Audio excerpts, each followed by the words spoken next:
Europe, let's take a look at your Friday's forecast, where we see a series of frontal systems and also some troughs over Central Europe, Germany, the Benelux, and over the eastern side of France. That'll produce some showers and some thunderstorms as we travel towards the southwest. Spain, not looking too bad. The coastal areas, you see a combination of clouds and sunshine, also some afternoon isolated thunderstorms. Over the central med, looking very nice as high pressure continues to dominate. Still quite a bit of sunshine, which means, especially along the coastal areas of Italy, look for some showers and some isolated thunderstorms. In the northern Balkans, we'll see some rain and clouds. The southern half, more sunshine, and the southern sections of Turkey, look for sunny skies. Taking a look at your highs, temperatures back into the 80s over the southern sections of Turkey. You'll see 70s over Bonstil and Tuzla, 70s over Italy, 70s over Germany, the Benelux, and the southern sections of France, and 70s, that is the upper 70s to low 80s over Rhoda and Marone. Look for 60s over Lakenheath and Mildenhall. Europe, that's a look at your forecast.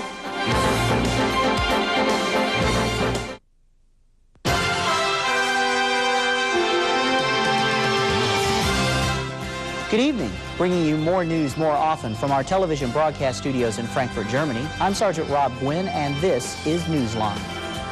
The Bush administration is pressing Congress to take the lead in authorizing force against Iraq after Saddam Hussein's offer on inspections undercut the U.S. campaign for a tough new United Nations resolution. Defense Secretary Donald Rumsfeld says it serves no U.S. or UN purpose to give Hussein excuses for further delays. And as the White House talks tough, United Nations weapons inspectors have begun planning their return to Baghdad. In a related story, the United States and Britain have begun crafting a toughly worded UN resolution to narrow the timetable for Iraqi compliance with weapons inspections. It would also authorize force if Iraq fails to cooperate. Diplomats told the Associated Press the two allies plan to complete and circulate the draft next week to the three other permanent members of the Security Council, France, Russia, and China.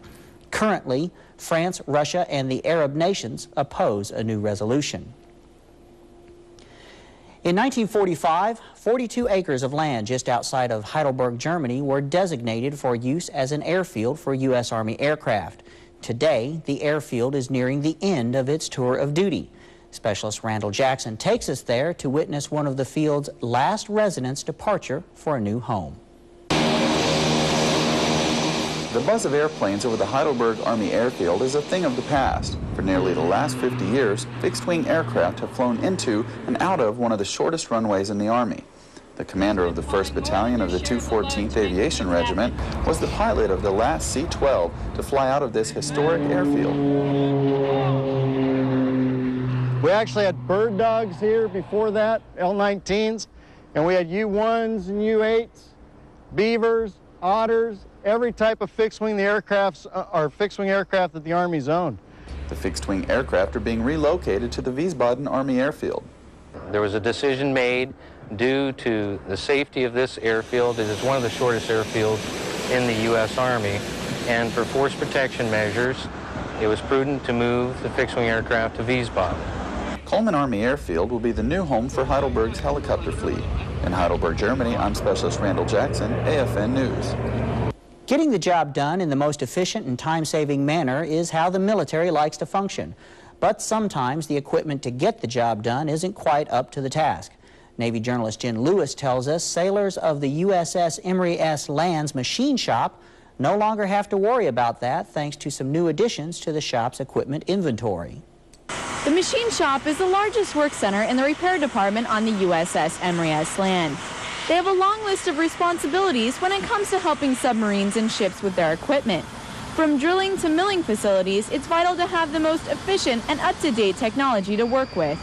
They have recently upgraded their computerized machining with a new program called CNC. But what is CNC? CNC is computerized, numerically controlled. We will write the program on the computer. We will transfer it back to the machines. We'll set our machines up and pretty much stand back and allow the machine to follow that drawing as we had written on the computer. So now with the new CNC software, they no longer have to write out the programs, and they can do more precision work.